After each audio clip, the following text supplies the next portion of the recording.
21ª Cátedra Europa, el encuentro académico y cultural del Caribe colombiano y el mundo académico europeo. Europa se vive en el Caribe.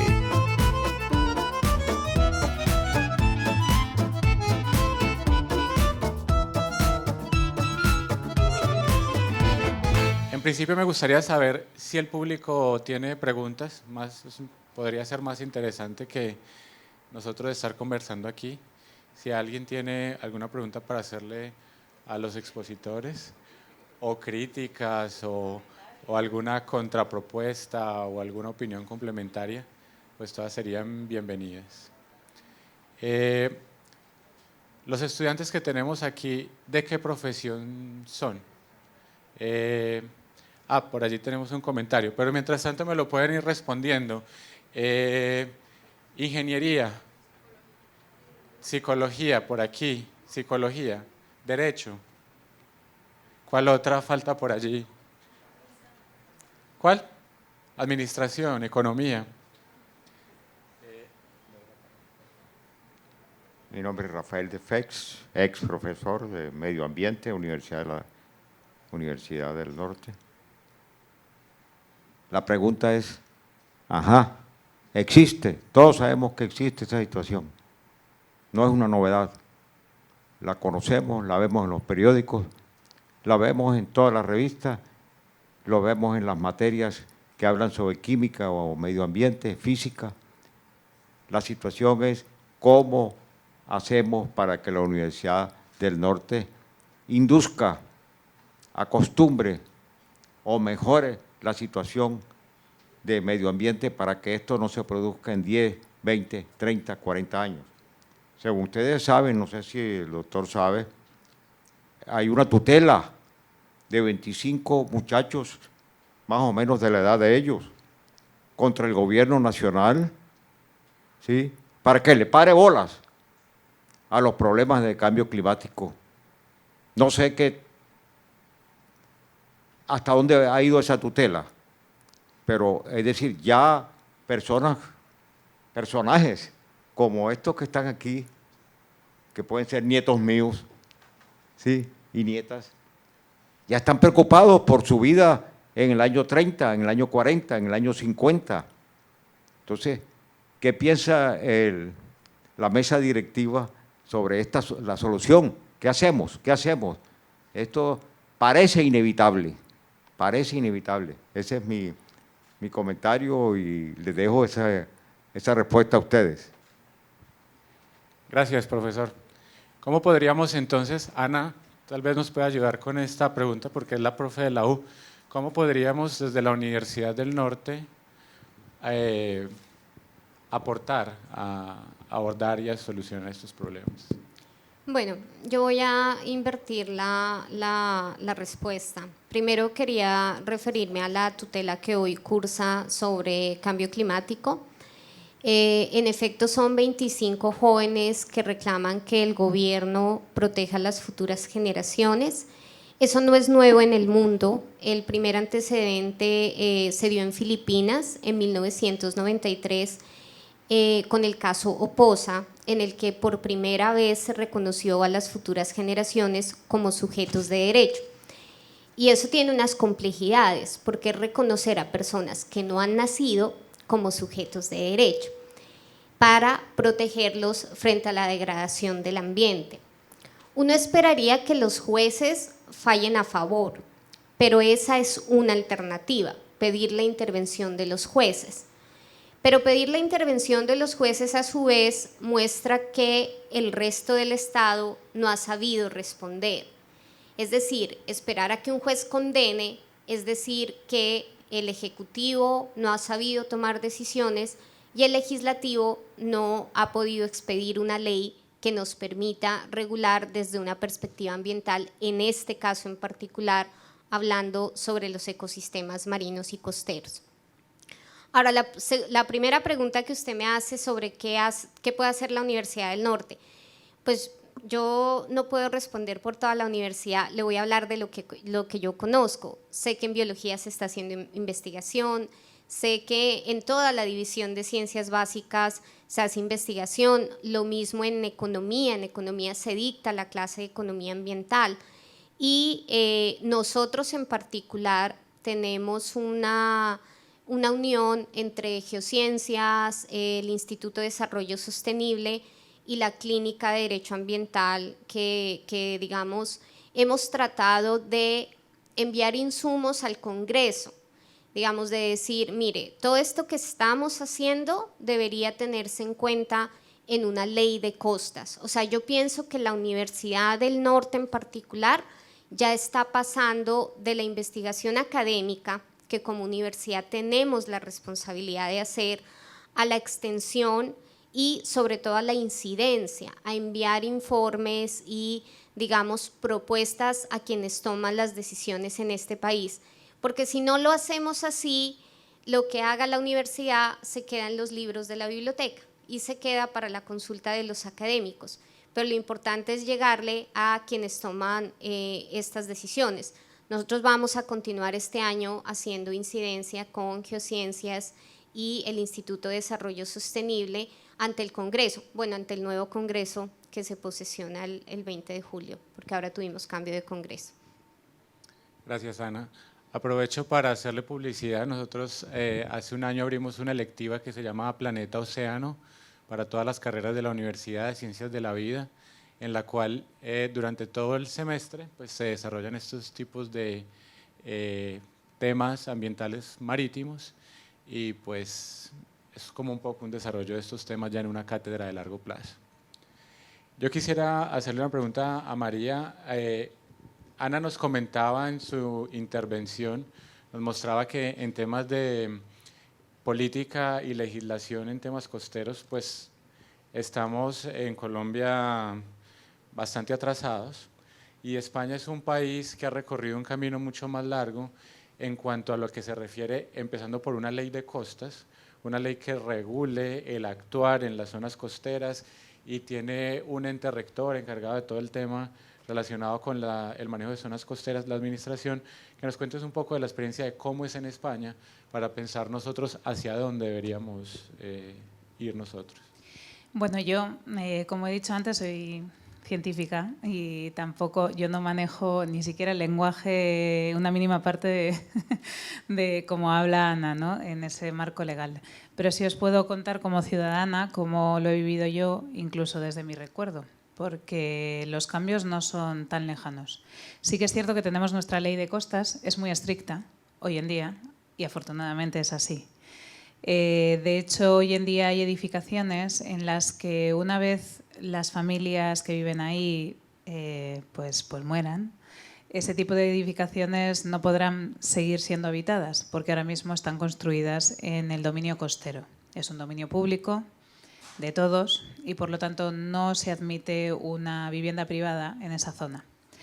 Aparte de eso ha habido muchos cambios y ha habido cambios, por ejemplo, de manera muy evidente en los humedales costeros. Nosotros no tenemos manglares, como he dicho en la presentación, tenemos vegetación de marisma, pero ocupan el mismo nicho ecológico, es esta zona intermareal. Hace bastantes años se consideraban zonas incluso de focos de enfermedad, se veían como una zona muy mala. ¿Qué ocurrió? Que todo el mundo empezó a rellenarlo. De esa manera, encima, ganábamos terreno al mar y empezaron incluso a construir en algunos casos. Hoy en día, las medidas de restauración de este tipo de zonas, ya que se ha llegado a entender que, por supuesto, no eran unas zonas malas, sino todo lo contrario, pues han llevado a que se restaure el prisma de marea. Básicamente, si había unas compuertas o unos diques que estaban reteniendo el sedimento, se han eliminado, se ha quitado incluso sedimento, todo para que se restaure la dinámica natural. Se lo comentaba Óscar, que incluso hay zonas donde tú puedes ir y ves bosques de árboles muertos, porque obviamente vivían cuando eso era agua dulce, se había rellenado y solamente era terreno continental, digamos, y ahora mismo pues ha vuelto a colonizar el mar, afortunadamente, y hay troncos ahí. Sí que es cierto que es un proceso muy lento, porque las características químicas del suelo cambian completamente. Y incluso después de llevar en algunas zonas del orden de 20 años, no se ha restaurado, por mucho que veamos que el mar entra y sube y baja con las mareas que tenemos allí, que pueden ser del orden de 3-4 metros de diferencia en pleamar y bajamar, no es como aquí. Pues por mucho que veamos que esa dinámica entra y sale, el daño se sigue viendo. Y la fauna y la flora que hay en la zona no es la natural que debería de haber. Por lo tanto, pese a esas medidas, todavía estamos en el proceso. Pero sí es cierto que todas las medidas que se han tomado y la ley de costas ha ayudado de una manera extraordinaria a que este tipo de cosas ocurran. Y sobre todo, y ahí sí que me alegro mucho porque yo me he criado en una zona costera al lado de la playa, y no se permite construir en el dominio costero. Y el dominio costero es una franja bastante ancha cerca del mar. Ya os digo que con el prisma de marea que tenemos ya hay una zona bien grande de que se moja y se seca, ¿no? Pero al margen de eso luego hay muchos metros hacia atrás en los que tampoco se puede construir. Y no solo se queda en la costa, se queda en los humedales, se queda en cualquier zona que consideren protegida, ¿no? Entonces, todo ese destrozo que se ha hecho muchas veces en el Mediterráneo, principalmente construyendo grandes edificios al lado de la playa, se comían la duna, ahora mismo lo están sufriendo, porque esa duna protegía de las olas y del mar que venía. Ahora mismo han construido ahí, no hay duna que proteja y se les está viniendo el mar encima de la casa. Afortunadamente ya no se puede hacer. Entonces, bueno, yo veo que aquí estáis tomando muchas acciones que van en esa dirección, cosa que me alegra enormemente. Y como les comentaba a Ana y a Héctor, y bueno, y todo el Ecocampus, que estáis realizando este tipo de acciones en un país como Colombia, que no tiene este tipo de leyes, va a generar un impacto muy positivo. Por lo tanto, personalmente me alegra enormemente y os felicito. ¿Quieres complementar, Ana? Bueno, yo quiero complementar, pero con una experiencia muy negativa en Colombia. Y es que, a diferencia de los países en los que sí se prohíbe la construcción en el dominio costero, nosotros ya hemos tenido 2 proyectos de ley, el uno del año pasado, en el cual se quería autorizar la construcción de vivienda en bajamar y la destinación de bajamar a actividades comerciales. Yo como abogada digo que eso es totalmente inconstitucional e ilegal, y los oceanógrafos y los ingenieros de costas me dijeron que eso era insostenible desde el punto de vista de las ciencias. O sea, nosotros vamos en un sentido contrario y desafortunadamente América Latina está siguiendo una tendencia a respetar los derechos adquiridos de las construcciones que ya hay en las costas. O sea, no solo no tenemos ley de costas, sino que hay iniciativas en el Congreso que buscan que las playas sean privadas y se construya en las playas. Por allí tenemos un comentario. Disculpe, bueno, la ponencia me gustó mucho de parte de todos tres. Muy interesante todo aquello que aportaron sobre lo que quieren decir y sobre los pensamientos de la legislación hacia Colombia y todo lo que pues se ha planteado con el paso del tiempo y esa cuestión. La pregunta mía radica pues, para los tres, a quien lo quiera responder, porque abarca los 2 campos, tanto como de ciencia como de la parte de la legislación. Y es, ¿qué hacer frente a todo este tipo de cosas o por esta avaricia hacia la economía que muchas veces influye en la crítica y en la posición que tiene el sistema ambiental? Como el ejemplo que usted estaba colocando ahora sobre que se quería construir en terreno, o en dichos terrenos. Entonces, ¿qué hay que hacer? O sea, hay que tener una legislación de mano rígida que muchas veces vaya en contra de lo que la comunidad quiere, porque a veces son las personas las que no se quieren incentivar del daño que están causando. Entonces, en su país ocurrió eso. O sea, me refiero que hicieron ese paso de evolución, de trascendencia, para poder llegar a abrir los ojos a las personas hacia lo que era correcto. Entonces yo me pregunto, ¿qué debemos hacer nosotros? ¿Qué debe hacer la gran legislación para encaminarnos en ese camino? Héctor, ¿quieres apuntar algo al respecto? Bueno, ahí, y con base en la experiencia que hemos tenido en otros temas ambientales, que se cruza con la relación con las comunidades, es que la participación ambiental es fundamental, porque digamos, si las leyes, la regulación se hace de espaldas a las comunidades, luego va a ser muy duro que esas mismas comunidades las acepten y las ayuden a implementar. Entonces es fundamental que en el desarrollo de esta normativa, que precisamente tenemos la oportunidad en este nuevo Congreso de postular la regulación de costas, se haga en forma participativa. Y no es solo una oportunidad, sino que es obligatorio. O sea, la participación en temas ambientales es una obligación, porque lo dice la Constitución política, no se ha implementado muy bien, pero es una oportunidad también.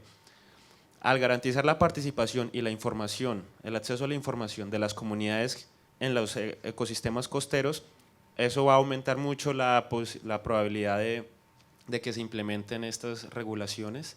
Entonces, esa es una primera cosa, y respetar lo que ya hay, respetar, por ejemplo, lo que hay de consulta previa para los pueblos indígenas que viven en costas o para las comunidades afrocolombianas que viven en costas, consulta previa y también participación pública. Entonces, creo que ahí tenemos dos oportunidades para contrarrestar lo que tú mencionaste de pues que las comunidades no se apropian. La participación desde el principio aumenta mucho más la posibilidad de que ellas ayuden a implementar. Pero si se hace de espaldas y de repente un día llega un tecnócrata a explicarles en términos ininteligibles,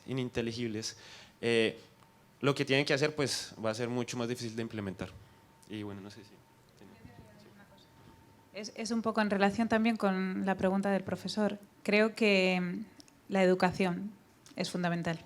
Es decir, por supuesto hay que tener en cuenta lo que quieren las comunidades, pero la educación que se le da a la población desde la edad temprana es fundamental. Y yo eso lo he vivido, por ejemplo, en términos de reciclar en tu casa. Mis padres, yo jamás les vi reciclar, jamás. Y en mi generación todo el mundo recicla. Y ha sido una cuestión de educación. Desde que yo era chiquitita, a mí me han empezado a enseñar que había que reciclar y la importancia de ello. Es decir, hay que dar información. Un poco con lo que planteaba el profesor, las generaciones que vienen, ¿no? Si tú a las generaciones que vienen les das argumentos, les das información y les expones los problemas de tal manera que ellos se sensibilizan con ello, estoy segura de que el pensamiento va a ir cambiando, como ha cambiado con este ejemplo que comento que ha sido muy evidente en España. Ahora mismo todo el mundo recicla, antes no reciclaba nadie. Por allí tenemos a alguien que quería hacer un comentario.